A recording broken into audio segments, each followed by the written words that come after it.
And welcome to the GBU Life Campus View Club here at the Peterson Events Center. Jeff Hathorn with Associate Head Coach Milan Brown. Hey, congratulations. What a couple of games you guys had on the road. Yeah. Absolutely. It was a very good road trip for us. And, in our league, and especially when you can come home with 2 road wins, it's a big time effort from the guys and the staff and everybody involved. It was a great trip. All right, so it wasn't just 2 road wins. The Duke win is something that hasn't happened in 45 years. Right. I know every game is the same, but indulge me for a second. To win at Cameron, describe what that environment was like and how you guys were able to do it. Well, the first thing is when we're in the environment trying to get the win, as much as everybody sees from the outside, the excitement, you're so locked in. The only time really for especially like the staff and the guys when you're hearing the crowd is probably when they're making the run against you and you're trying to make sure you make a basket or get a stop to calm everybody down. But it's a special place. They're going to be there in droves to try to make sure they will their team to win. And it was really good to see our guys every time that we took a punch, we were able to deliver one back. And that's what you have to do in that building. If you don't, you'll snap your fingers. It'll be a 10-0 run, and the game will be over. So it was really good to see us carry out the game plan. And then as much as we carry out the game plan, when you're in an environment like that, guys are going to have to make plays that have nothing to do with the coaches. At some point in time, somebody's going to have to make a shot. So Jayla makes a shot, Bub makes a shot. Now, they trusted their work to get to that point, but they were going to have to jump up and make a basket. And that's exactly what they did, and that's what it takes to win in that environment. And who better to tell them how to do that than Coach Capel? He's obviously been on the other side of that, breaking a ton of hearts when people walk in that building. Yeah, I'll speak for me. There were those times that you mentioned where Duke would fight back and thinking, okay, all right, hang on, get through this.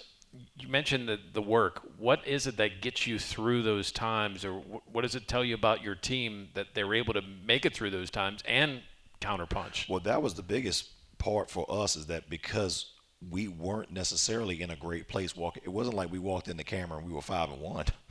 We we were up against it, and so that was what was even more impressive.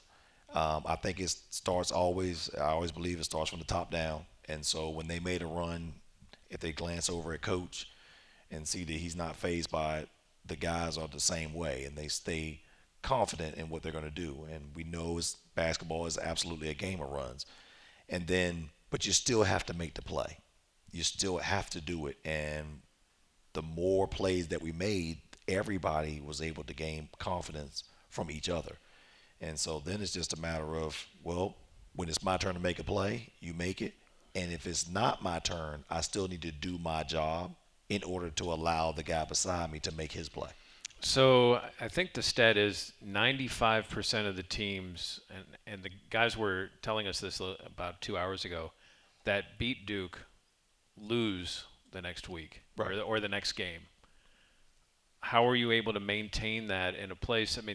Georgia Tech they can hit threes, they can be a dangerous team. Right. How are you able to maintain that? And that's what, to me, was really what made the trip so impressive for us. One, we didn't come home. So that I think helped us. We didn't get the chance to play at Duke, win, come home, and have everybody have their sore from getting pats on the back and then try to get back on the plane and go to Georgia. It was just us. And so when we flew to Atlanta, I think the way the trip was set up was tremendous. We were able to practice the day before. We were over at the Atlanta Hawks facility, so it was different. The football game was on after we finished working out. Then we finished and had a team meal. Guys are playing spades. We're worried to make sure everybody stays locked in. The next day, I think I see Guillermo over there. We come down and say, is everybody okay? You think they're locked in? It's 8 to 10 guys sitting at the table playing Monopoly. They've been down there Really? for 3 hours. You can hear the guys in the room playing the PlayStation. And so, I'm impressed with the Monopoly. right, big time stuff. like- But it's 8 to 12 people around. It's That's awesome. everybody's together. And so, and then when we did the film and did the scout, practice, everybody was locked in because it was still us. So that allowed us to not get the Duke hangover. So when you see that as a coach, do you take a second and say, "We got the right kids. I got the right guys." Like what? Like you take a mental note of just watching that. I I thought before then, obviously we have the right kids, Right. but for that moment, I didn't say this. I didn't even tell my wife this, and I usually tell her everything. I put a tweet out about it. It was one of the most impressive trips that I've ever been a part of in my 28 years being gone that long on the road and getting those 2 road wins because of how everything was set up. I mean everything. It wasn't just not just the guys, but when we ate, how the meals were, the timing, the bus, all of it worked out. And I didn't do it because I said that'll be way too cocky because we haven't won too many games. But I was composing the tweet that I sent out the night before the game because I thought we're gonna win the game. We're too set up to do it. But I thought, don't do that. You haven't won You know it's a enough good. You know it's a good practice with Twitter games. Wait. is to Don't press type send. it and then think about it for a second. But what I was going to do was compose it and save it because I just felt really confident because of how everything flowed and it ended up working out. And there was some rough patches in the Georgia Tech game. And one of the guys you're going to have on here, Right. I guess, Guillermo 10 G, points. he saved us down 6, and he said, "No, sir, I'll make 2 threes, get everybody back in order," and everybody did the rest. And Jalen had that 3-point play in the middle of that. Big time, I yeah, want- 3 I want- three-point plays. I want to ask you about this. People may not realize, but sitting right here is a Mountaineers head coach. Not the same one. No But throw rocks at me, not that one. Mountaineers are going to be on the schedule for 4 more years. From your standpoint, what's the importance of keeping that rivalry and having a game like that before you get into conference play? Yeah, well, even just from the standpoint of, forget me being a coach, just if I can go back years and years, just being a player. If you have a game that can stir your emotions that much, as a former player, it's so fun to play in that environment when it just feels like everybody is going to be so happy if you win this game, and everybody's going to be so ticked off and mad if you lose it. But that's what the competition is about. You want to play where it's jam-packed and like this past year, and everybody's there and everybody's against you, and it's so great to hear silence when we walked out of there. And hopefully this upcoming year when they come back to our place, you hope you can't hear yourself think because it's so loud. But it's special when you have that type of environment and that type of rivalry. I'm pretty sure they feel the same way. And so in all the sports, I'm glad it's ours, but all of them, it needs to be a game that we play every year. You coach the guards. Let's talk about those guards as we continue with Associate Head Coach Milan Brown here on the Jeff Capel Show on the Pitt Panthers Radio Network. We're joined by Associate Head Coach Milan Brown. You coach the guards. I want to start with Bub. It was a game where he needed to do a bunch of things against Georgia Tech. What stood out to you about the way he played specifically on Tuesday? I think his composure, and that's something he's had throughout the year, to tell you the truth. And to be that young has been really impressive. He had a pretty decent game at Duke. I know he got foul trouble, so he wanted to play a little bit better. But we needed him, and he stepped up. And it was almost as if he could sense, like, all right, Blake's now in foul trouble and doing some things, so I need to raise my game to another level. And they changed a little bit how they played us. Just getting into the weeds of being technical, they usually play drop coverage, which means when we set a ball screen, the big is back 5 to 10 feet off of them. We show up, and all of a sudden now they're switching. They switch every ball screen or being up higher on the ball screen. So for him to recognize that throughout the game and take advantage of his one-on-one matchups was tremendous. Can any of us truly understand what it would be like to have your first game be a triple-double and have all of this noise happen around you, and then then you head into conference play and dealing with everything you're dealing with all that's happened with Bub just over a couple of months? Yeah, it's I give him a lot of credit. I give his family a lot of credit. I give our guys a lot of credit. They understand what he's kind of going through. And Bub tries to make sure, hey, I'm not listening to that stuff. It's hard. It's hard not to. He's an 18-year-old kid, and everybody's telling him he's great and you're going to be a pro and all this other stuff.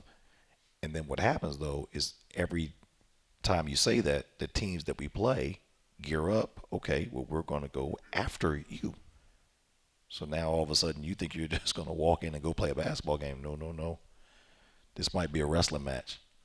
And so he's dealt with it, and he's had his ups and downs, a little bit of a roller coaster ride. But the one thing I'll say for him is when the lights come on, he is going to show up. He will. Is definitely Baltimore running through his veins. He's not going to not show up. I can promise you that. Jalen dealt with a little bit of an injury early in his career. What has led to what we've seen from him here over the last few weeks? Yeah, I tease with him all the time. When he got hurt in the summer, I told him, you're going to be a month to 2 months behind because you've been out that long before we went to Spain. And, of course, he's like, yes, Coach. He wasn't listening to that. When the season starts, I'll be Jalen. No, you won't. You can't make up for lost time. I told him around late December, Christmas, maybe into January, you'll start to feel like yourself. And he's been playing better and feeling. He's just now his legs, he's got his feet back up under him, and he wanted to do so well early. I think then he started to press, and so you can't make the plays that you want to make. And now he's starting to show everybody why. This is why I was a top 100 player. This is what I can do. And everybody says, well, he's got to get stronger. Yes, he does. And you're going to be able to knock him off his spot. No, you are not. And the good thing about with him is he understands how to play similar to the way Bub does. Their parents did a great job with them. When they were 10, they played against guys that were 12 and 13. When they were 13, they played against guys that were 16. So he's used to these type of things. And another kid, where he's from, the boy's from Houston, Texas. Like, there's no backup in him, none. And his handle has been. Yeah, he's pretty good at handling basketball. Not bad. He's not bad. Ishmael Leggett is pretty good at a little bit of everything. He is a stat filler. He does so many things. Jalen was praising him today about how the guys go to him. Mm-hmm. Like he's our big brother. Mm-hmm. How do you see his role and his importance with this group? Well, he's been tremendous because of him being one of the older guys and playing. So at Rhode Island, he had a chance to do just about everything that can kind of happen to you. Freshman year starts out, he's on a really good team, so he knows what it's like to win, but he's playing 10 to 12 minutes. Sophomore year comes up, his role gets increased. They're just okay. His junior year, if he doesn't score 15 to 20 points, they're going to lose by 30, but they're not very good. So he's seen everything, so he can talk to the young guys about what it takes to go through. There isn't really anything he hasn't seen yet except him getting on a ladder and cutting down the net. And where he's from, where he played in high school, he was at St. John's, which is one of the better programs in the country. And I just think him being a veteran and understanding, him now coming off the bench but still playing big minutes, and him not batting an eye at that after he got hurt, but the guys respect him. He played in the North Carolina game and gutted through. He couldn't shoot the ball outside of 12 feet. But there was no way he was going to miss the game. So we had our our shooting guard, that couldn't shoot the basketball except for a free throw because it was that much pain. He didn't want to sit out in the Louisville game, but he had to. So he's been tremendous for us. And another kid, sometimes it works, sometimes it doesn't. It's just from PG County in Maryland. If you think you are going to knock him off of his spot, you are crazy. He has no backup. So that's where the three guys that we have, a little bit where they're from and how their toughness has been forged. It's easy for us to coach them now. And I know KJ's a big part of that group. We may not see him in games, but what he does for you guys in practice is huge. Tremendous. His energy, his effort. He's trying to pay attention to detail because he has to bring the scout to life. So now whoever we're playing, so this game we're about to play. So he's Pack. So you have to do what. So now he's watching what Pack does, trying to make the moves as best as possible, and it's hard because Pack's a really, really good player, but he's trying to give us the best look he can possibly do. And he's accepted his role, he understands his role, and he's trying to be elite at his role. And that's what everybody that's a part of a team, or organization, a family, anything. If you're going to be really good, you have to accept your role and be elite at your role, and be preparing that your role may increase or decrease, but whatever you need for us to come out on the positive end, I will do, and that's KJ. All right, we're going to go from guards to big men, although he might be a guard in a 7-foot body sometimes. Don't tell him that. He probably right now he's gonna probably come over and say I should be playing the point. Guillermo Diaz Graham will join us as we continue on the Jeff Capel Show on the Pitt Panthers Radio Network. Welcome back to the GBU Live Campus View Club. We are joined by Guillermo Diaz Graham. Hello. Yeah. 10 points in the second half against Georgia Tech. So what happened in the first half? I know. Hey, I seriously want to start with the Duke game. Growing up in Spain, I don't know how much you followed American college basketball, but were you aware of Duke and how tough it is to play at Duke? I'll say 3 or 4 years before coming to the U.S., I start looking into what is like college basketball and stuff. And in Spain, you only get the big names, like Duke, North Carolina, Kansas, Kentucky. You only know the big ones. And Duke, because all the players that go to the NBA after Duke, you know that Duke how big it is. So like playing against him is always like wow, We hear the Oakland Zoo, and we appreciate the Oakland Zoo and everything they do to try to get teams off their game. How much is that? How much do you hear? How do you try to avoid what all those Duke fans, those Cameron crazies, are saying? I don't think you can avoid it. You just gotta turn it into your advantage, And someone does that really good is Blake. Blake, the louder it gets, the best is for him, So he kind of takes what Duke is trying to do to make you worse, and he reverses it, and he uses it on his own, and he makes it better. And that stadium is so close, everything's so close, and you have all that student section that never shut up, and you get guys like Blake that can turn that into motivation for us, and it just makes us way better. So you're saying Blake got the last word in? Yes, 100%. They know that, and they know it. Yeah, they got to see him. Yeah. He made himself very visible for them. When they would fight back and get the lead, or they would make it really close, and that happened a couple of times in the second half, what kept you guys strong during those moments? I think that the guys just step up and, make some big plays. Because every time that Duke was throwing a punch and, like, trying to get a lead, we'll respond back with, like, tough plays, like Blake hitting those contested shots, like super tough shots. J-Lo stepping up and making those tough shots too. Then getting the stops in defense. I feel like just the guys being tough, being together, it just cuts their runs and get us on our own. We're joined by Guillermo Diaz Graham here on the Jeff Capel Show. Take us, it had been a frustrating start to the season. What was it like in that locker room after that Duke game? The first one?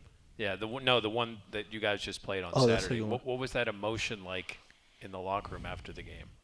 It's like a mix of emotions, because it's not only we're winning again after a tough break, but it's also we're winning at Duke on the Cameron Stadium. So it's just like relief and like also like proud of the guys, especially because it was a close game, tough game, and like you really enjoy it. Everyone was super hyped up. Also we feel good for coach because like we got him. So it's like a super good experience, and we enjoyed it. But we also made sure that we didn't get the Duke high after. Are you as proud of that as anything, that you guys kept your focus at Georgia Tech after winning that game? Yeah, I think it's hard, like after beating a team with Duke, get back to okay, we have to win again. And like Milan said, like the fact that we all went through the other trip, like we didn't get to come back home. We got to go straight to Atlanta and stay together. I think that's what kept us, locked in. Did you play Monopoly or video game? I did Monopoly. Did you? Are Yes. you any good? I used to be, but when you play against guys like Blake or like Will Jeffries, there's nothing you can do. Those guys love to speak, so like the game is like. Are they ruthless?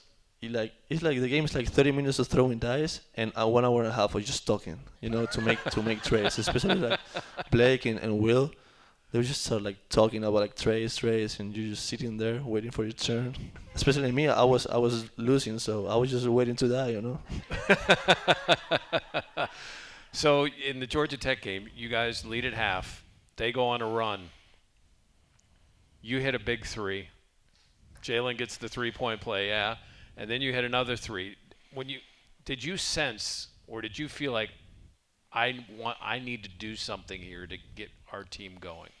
I don't think like I think in the game you're so locked in on like the little things you have to do that you're not like thinking, okay, we have to score now, like, or I have to step up now and do it. You're just thinking, okay, in defense I gotta do this now, and now we're going in offense. I'm gonna see the screen. Okay, they mess it up. Ooh, I can step up. I'm wide open. I'm gonna shoot it all the time. And you're not thinking, okay, I have to score now. You're just thinking, okay, we're running this now. Let's do this, and after if you can score, you can score. But I don't think as a team we chase the score. We just do what coaches tell us to do and let it happen. You know. I mean, they had so many guys that made an impact, and I don't want to forget Zach. Like Zach's diving all over the place, he's getting rebounds. Like everybody had a role in that win, didn't they? I think everyone stepped up and everyone had like really good plays. And especially Zach, I think like he does it all the time. You know, gives us that energy, that hustles plays. You know, like get rebounds, get blocks, get high dunks that like hypes everyone up. So you know, everyone in the team is a part of who we are. You know, Does he like have marks on his elbow from the rim?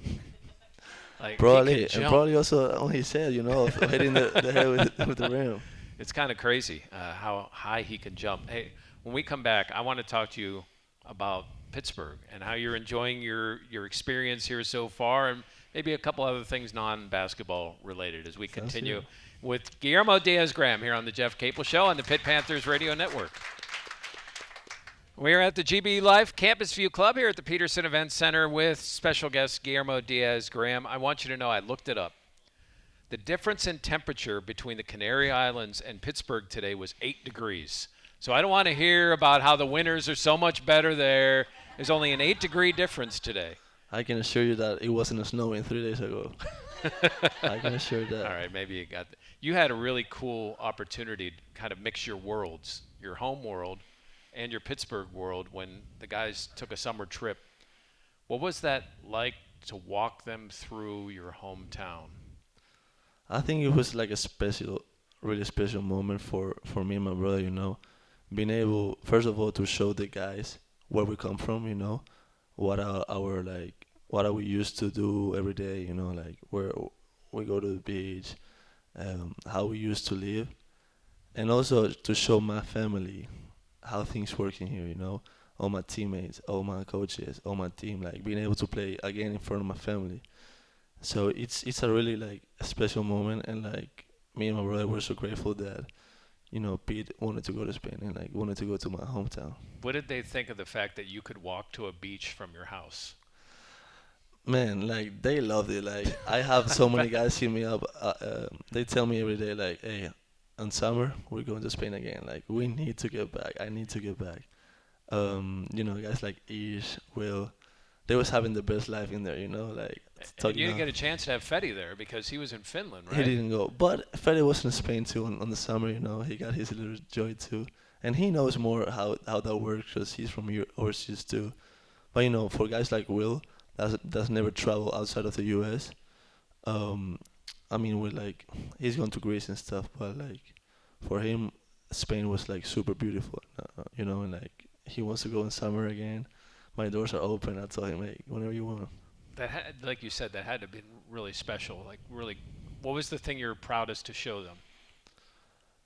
I think everything, like especially like how the good weather, you know, like having the beach in front of your house, being able to almost go to the beach every day, or you know, see the sun every day, stuff like that. It's like the little stuff, and also the food, you know, and like Wait, it's there every day.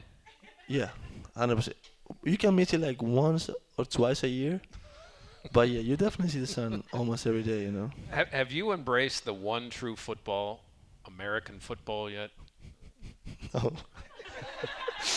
I don't think I will. Like, I watch games, you know, because these guys are always watching and stuff. I try to like, you know, get into it a little bit. I know some quarterbacks, I know some teams, but that's it. I don't know much about it. And Can I interest you in the Steelers and being a fan? I've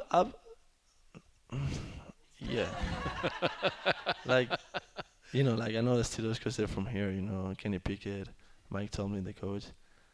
Very But I good. really don't understand football, so it's hard for me to like follow it. Have you ever thought like what it would be like to play football?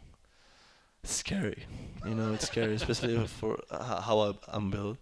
Um, it's a really hard sport, and that's why I think American people is so tough. Especially like playing sports. Um, but yeah, like it's a hard sport to play, definitely. Over Christmas break, you had a chance to have, I think it was over Christmas break, your mom here. hmm Uh, how was that to have her here? What did she think of Pittsburgh? She loves Pittsburgh, because that's like our second home. And like she's so grateful that the people in here has like embraced us. And like I said, I think in an interview, she was staying with us, and she would walk to a little Italian store that's down the road, and she already knows the people there. Like they know her, and she will go there, get the stuff to make food. She'll come back home, make some food for us for Fede too, and it's just nice, to have your mom there, especially like coming after practice and have dinner ready. You don't have to be stressing. Okay, do I order today? Do I have to go get it? No, you get there, dinner's ready. My room was clean. Man, it was nice. It was nice. Was she amazed how many people knew who her sons were? Yeah, I feel like she's kind of used to it by now, but yeah, definitely like my dad too. When they come here and they was like, "Oh, you're the mama's twin, like you're the dad of the twins," and they're impressed, but I feel like they're getting used to it. They kind of like being stars. Have you adopted a Pittsburgh food? Is there a food from here that you never had before that now you're like, this isn't bad? I don't know, cause I order a lot, so I've tried a lot of places. Like I used when I was home in Spain, I only used to like eat what my mama make. So here I started having to order, so I tried new foods like Chinese, Indian stuff. A Pittsburgh thing that I like a lot is the pierogies. I think they're really good, and also Primanis is really good too. But I'll say my favorite place in Oakland will be Pamela's. Oh, Yeah, you yeah, like breakfast? I love breakfast there. Every time we have a game and we have Pamela's in the morning, it's a really good day. How do you get ready for games? Like, what do you listen to? What's your routine like? We usually have the shoot around before games, so I'll say my routine starts when we get to shoot around. We end shoot around. We get some shots up. I go to my locker, change on my hoodie, get food, take like a 20-minute nap. Then I take a cold shower, weight room, get warm up, get tape, and get on the court and start, doing warm ups. It's every time we're playing here, I do the same. I try to do the same routine.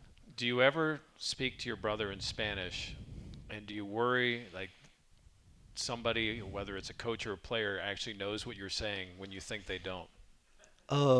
We do talk a lot of Spanish, uh, but most of the time we just screaming at each other, like saying bad stuff to each other. So we're not worried that people's gonna understand, because I don't think they can. And if they can, they will just laugh what we're saying. If you could trade bodies with a teammate, who would you want to be for a day?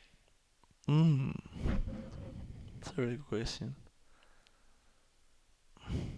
I would say sack, like being able to jump so high. Because, I'm 7 foot, I don't need to jump. But imagine sack, like, what's the feeling of, like, being able to take Fly? off in a second? Yeah, what's the feeling of, like, just being able to take off in a second and, like, do all the windmills he does and all the stuff he does? It was pretty amazing. Well, Guillermo, congratulations on the couple of wins. Thanks for taking time. We appreciate you joining us. Thank you. One of your assistant coaches had a huge part in a win over West Virginia. Gilbert Brown's going to join us to discuss that as we continue on the Jeff Capel Show on the Pitt Panthers Radio Network. And we are joined now by assistant coach, director of player and alumni development, Gilbert Brown. Gil, they've added assistant coach to your duties. How do you find time in the day for all of what you have to do? I feel like I find time just by locking in and getting everything done that needs to be done. Like there's more than enough time in the day to get the job done. But it's been a privilege and an honor that Coach gave me the ability to be on the court and be an assistant coach. What has been the reaction of the alums that you've talked to over where the program's headed here over the last, year and a half? Over the last year and a half, there's been a lot of excitement, really. We've had many alumni come back, for our alumni weekends during the summertime, and just overall getting to know Coach, getting to see the program, and then having the success that we had last year. It's only fueling that want to get Pitt back to that place where it was back in the day. What do you remember about February 13th, 2010? February 13th, 2010. That's the triple overtime. Yes, right? it is. Yes, it is. I remember 16 I didn't points. Get home until about 1:30. But you probably had a big smile on your face. Oh, definitely. What do you I mean, you guys were down double digits in that game.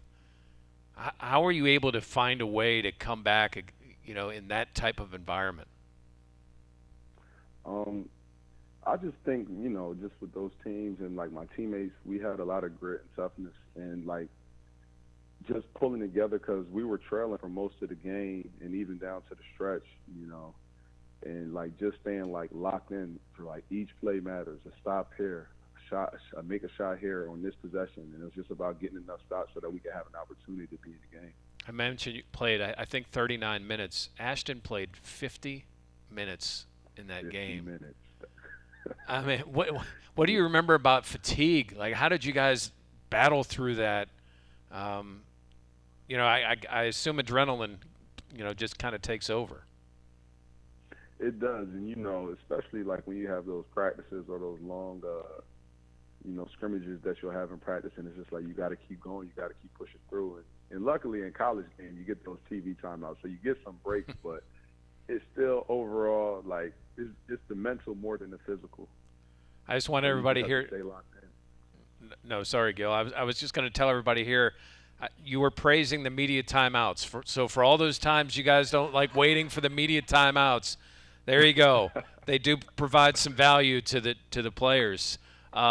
You had to go to the line and hit a couple of big free throws in that game. Can you even recall that? And do you even think in those situations? It was in overtime. It was in overtime. Yeah, I do remember. Like in those situations, like it's just lock in and like it's this famous line that Jay-Z says because it's like finish your breakfast. So it's like finish my follow through. Just finish all the little small details. So it's just lock in there and go in there and shoot it confidently. It was announced today that the series between West Virginia and Pitt is going to extend for 4 more years, which I think everybody's excited about. For you, having played in it and now you've coached in it, what does it mean to your team, to the players, to the coaches, to have that type of matchup every year? I think it's a special thing to have that matchup, and I'm glad that it's back and it's being extended. Because I know there were a couple years where we didn't play, but that's the rivalry game like that we look forward to, and I know that the fans look forward to. So it means a lot to the players. Like a win there down in Morgantown this year was just phenomenal. And for me, I was so excited. I was happy after last year going through a loss that we were able to bounce back and get that win. The fans there are so welcoming, though. Always. But that's what makes it fun, right? I mean, as much as it's going in and being, you kind of have to gather together in those hostile environments makes it fun, doesn't it? 100%. And I think you kind of feed off the energy of the fans and the heckling, and it kind of helps you take your game to new heights, you could say. Like Blake Henson down there had a phenomenal game, and I think that's what helped him. Gilbert Brown, Panthers assistant coach, director of player and alumni development. Thank you so much for taking a few minutes recalling West Virginia, and best of luck against Miami on Saturday. Thank you. You take care. It was 36 years ago today. Send it in Jerome. and a perspective we haven't heard about that game. We're going to discuss with Tony Salisi next as we continue on the Jeff Capel Show on the Pitt Panthers Radio Network. We're at the GBU Live Campus View Club here at the Peterson Event Center. Jeff Hathorn. We're joined right now by Tony Salisi, Panthers trainer. You were there 36 years ago. I mean, can you close your eyes and think about that night, Tony? Well, yeah, I recall those moments frequently, actually, because it was one of the highlights of my time with Pitt basketball, because it was a night of a great deal of excitement and a great deal of chaos all at the same time. And, you know, when they broke that backboard and people came, it just seemed like it almost felt like the crowd rushed the court. There were so many people around. And Jerome came over, and I don't want to say he looked bewildered, but he wasn't sure, I think, well, what happened either. Came over to the bench, and he had glass everywhere on his body, in his hair, back of his neck, shoulders, etc. And I was trying to clean that out from him, and people were just so excited. It was I hope you can tell my voice. It was a very thrilling evening. Yeah, and it still is for me. And I want to imagine its trainer. Like I hadn't thought about this until I was hearing that you were going to come on and we were going to talk to you. Like as a trainer, we got to be thinking, oh man, like is anybody cut? Is there glass in shoes? Like there's all of that part of it that would have gone in. Like was all of that racing through your mind at that time?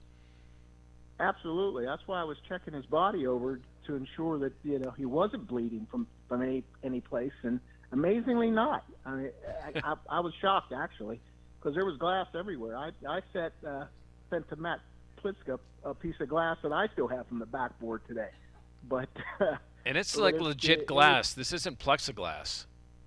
No, yeah, it's glass. It was incredible. It was an incredible night. I mean, we obviously blew Providence out, and I never seen a coach stay in the locker room so long after a game. They were, I hate to use the term humiliated, but they were in the locker room till after midnight after the game. Wow. And yeah. Tony, I'm sorry. Go ahead. No, where did they find another hoop? Well, there used to be a area where they had on the track up there in the back where they kept extra hoops for the additional court there.